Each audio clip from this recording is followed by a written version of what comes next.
What's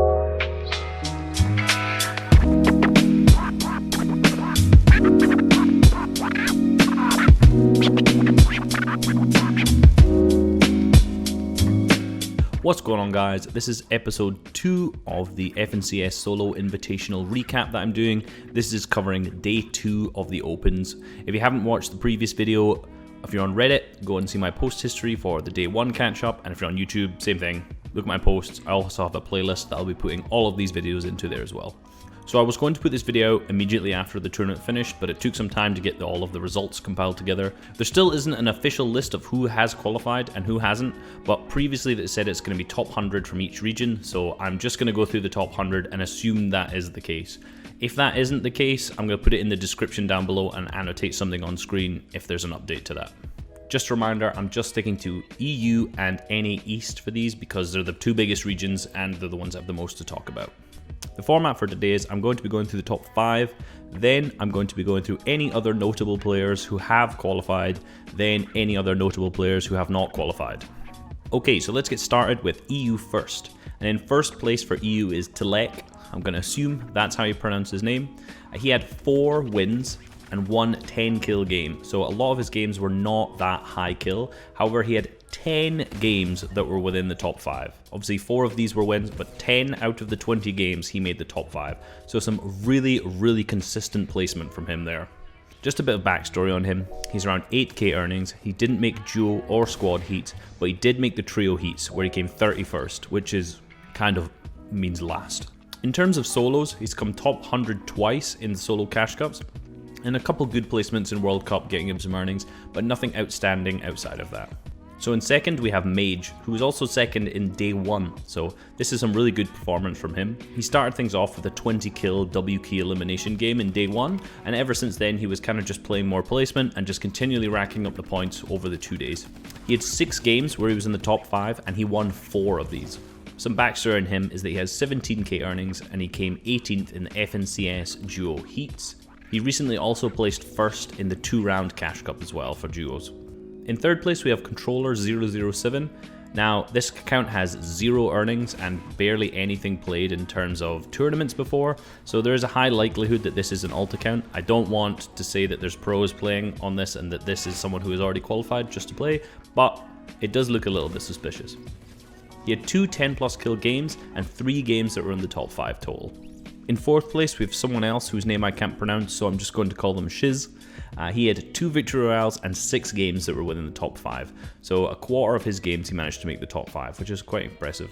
A bit of backstory on him is that he has around 6k earnings, he came 13th in the duo heats, and he didn't make squad or trio heats at all. He does have a lot of his earnings coming from the World Cup days, so not so many recently, but a lot of them from around a year ago. In 5th we have Enzar, who started things off with a 14 kill W key game. He also had another 4 games where he had around 10 eliminations. And he only had around 4 games where he made the top 5, so he was certainly a lot more elimination based than some of the other players here. A little bit of backstory on him is that he has 8k earnings, he came 30th in the duo heats, and he came the 21st in squad heats, and he has 2 top 100 placements in the solo cash cups as well. So let's move on to some of the other players who have managed to qualify here through into the top 100. So in 6th we have Baffo, in 7th we have Light, in 8th we have Nate, 9th we have Coolest Carrot, who was first in day 1, 10th we have Asjair, 15th is Exterios, 32nd is Castery, 41st is Jaspe, 88th we have Mawaka, and 89th we have Hawkers, who we also discussed in day 1, who was pretty close to qualifying, so it's good to see him coming through. I put some of their earnings next to them just so you can get an idea of what kind of the level some of these players are if you've never heard of them before. So let's get into the interesting bit, the people who did not qualify for the Invitational. So one of the ones that's really surprising obviously is Kylix. He's so close, coming in 106th, 42k earnings, and he wasn't able to make his way in. That's a real shame for him.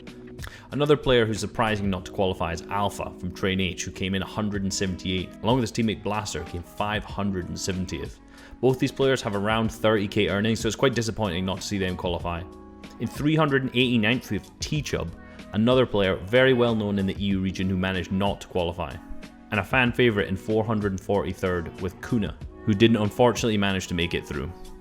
In 844th, there's Wave Pusher. It's really disappointing to see him down this low in the leaderboards. He isn't even a bad solo player at all, especially in these kind of unstacked lobbies, as there's a lot of placements he's had that's been, you know, in the top 100, in the top 50, even in these kind of in these platform cups and in the cash cups that have been on. So disappointing to see him there. Okay, so let's move on to NA East. In first place, we have Illest, who won with 484 points. He had a total of 79 eliminations, which is the most of anyone within the NA East region. He had 3 games that he had top 5, and he won 2 of these.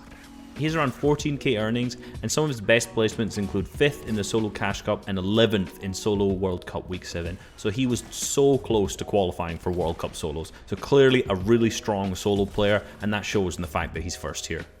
Next, we have severe2c, who should be a familiar name if you're ever looking through the leaderboards of the Solo Cash Cup, because he's had 12 Solo Cash Cups where he's come in the top 100, and multiple that were within the top 10. He had 7 top 5 games, which is really impressive to see. In third place, we have Assault Isiev, who again was another really placement-based player who was just very consistent. He had 7 games where he was in the top 5, and he won 2 of those. His highest kill game was only 11, and after that it was 8, a lot of the times getting 3, 4, 5 kills a game. So again, it was just consistent placement over and over again. He's around 10k earnings, and he came 7th in squad heats, so really close to qualifying for finals there. Recently, in the 2-round Duo Cash Cup, he's come 6th and 4th in both of them so far. So again, he seems to be a really consistent player as of late. In 4th, we have Nico, who is certainly someone I'm going to be VOD reviewing, potentially not for a video, but just for myself after this, because he was so consistent on his placement. He had 4 wins out of the games he played. He had 2 seconds and a 4th. So that's incredible. That's 7 games within the top 4 of these being wins. He came 31st in the duo heats, and he didn't make squads or trio heats, and only has 2k earnings. So I'll be interested to see how he plays further on in the tournament. In 5th, we have RIP Luke, who is around 1k earnings, so this seems to be a pretty standout performance for him coming 5th. He had 6 games that were within the top 5, and he hasn't made heats for anything so far. So this is a really, really good performance for him. Most of his earnings are from World Cup and trios, so potentially this is him starting to get into his groove for Chapter 2. Okay, so let's go through some of the people who have qualified who were not within the top 5. So in 6th, we have Einsight, our 0 earnings hero, who came 5th in day 1. Talked about him in the first video. Same with in 8th, we have Durant, who came 3rd in day 1, and Sway in 10th, who came 4th in the first day. In 30th, there's Innocence. I did say in my first video that I was fairly certain he was going to qualify, and he has managed to. In 31st, we have Box, who came 1st in day 1. Spades in 42nd, Berserk in 45th, Luniz in 54th, Zuni's in 56th, Kel in 69th, Rubified in 76th, 94th we have Dejin, and 98th we have Tilt.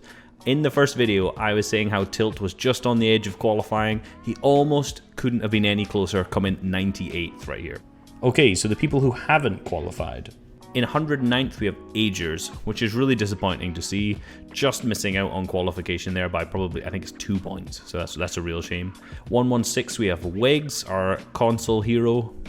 Then 131, we have Jaith, and then Seabass. In 268th, we have Colazo, which is really disappointing to see him qualify. I know he went off on a big rant about the format on Twitter, about people dropping 30 bombs, guys with no earnings beating him screaming all day and not winning, etc, etc. You know, everyone has their own opinions on the format. Obviously, I don't feel like the high elimination base is very good at all. But either way, there were more consistent players within this format, but it is a real shame to see him down there. And then other names we have King, Sampa, Evanish Claw, Schmecht, and Masterus all did not qualify here. If I've missed anyone, drop them in the comments below, because I've just gone through the leaderboards and had a look. I didn't see anyone else notable, but I'm sure I've missed out some notable people, especially people who maybe didn't come within the top 1k. Okay, I hope you guys enjoyed this recap of who's qualified, who hasn't, and kind of some of the best bits here. Again, if you haven't watched, check my day 1 video. Thank you guys for watching my recap of day 2, and this concludes the open stage of the FNCS Invitational. I'll be back again next week for both days, going over day 1 and 2, seeing who has qualified, who's sitting where, etc, etc. Thank you guys for watching, and I'll catch you next time.